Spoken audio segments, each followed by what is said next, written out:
Nepal's digital transformation is anchored in the Digital Nepal Framework 2019, a strategic blueprint outlining 80 specific digital initiatives across 8 sectors, including agriculture, health, and education, to drive GDP growth.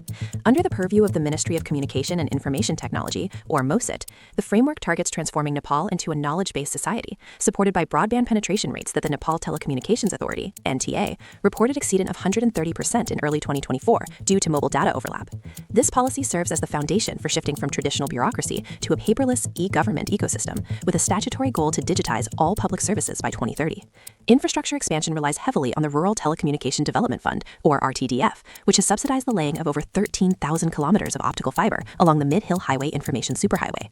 As of 2024 AD, 4G LTE coverage has expanded to over 95% of local bodies, while Nepal Telecom initiated 5G trials in Kathmandu and Pokhara in early 2023, using the 2600 MHz band frequency.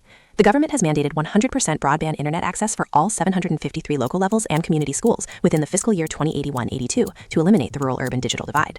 The centerpiece of the government-to-citizen, or G2C, interface is the Nagarik app, or Citizen app, launched in 2021, which now integrates over 80 government services, ranging from permanent account number, or PAN, registration to police clearance reports.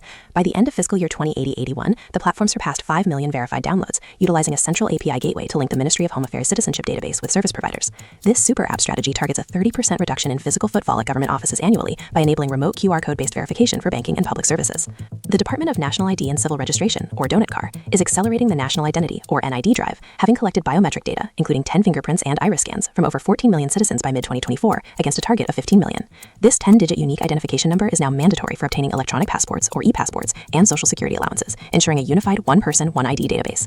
The system utilizes a centralized biometric repository to eliminate duplication in voter rolls and social welfare distribution, projecting a fiscal saving of billions in leakage prevention.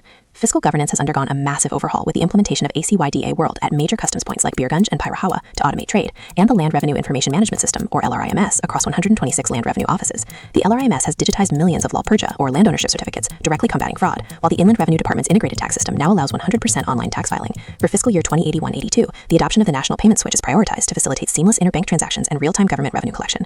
To secure this digital infrastructure, the Government Integrated Data Center, or GIDC, is being augmented by a disaster recovery center in Hatauda, ensuring 99.9% uptime for critical services. Addressing rising cyber threats, the Nepal Telecommunications Authority enforced the Cybersecurity Bylaw 2020, mandating strict security audits for all ISPs, while the National Cybersecurity Policy 2023 establishes a framework for protecting critical information infrastructure. The roadmap for 2025-2030 emphasizes the integration of artificial intelligence in public service delivery and the finalization of the Information Technology Bill to govern the digital legal landscape.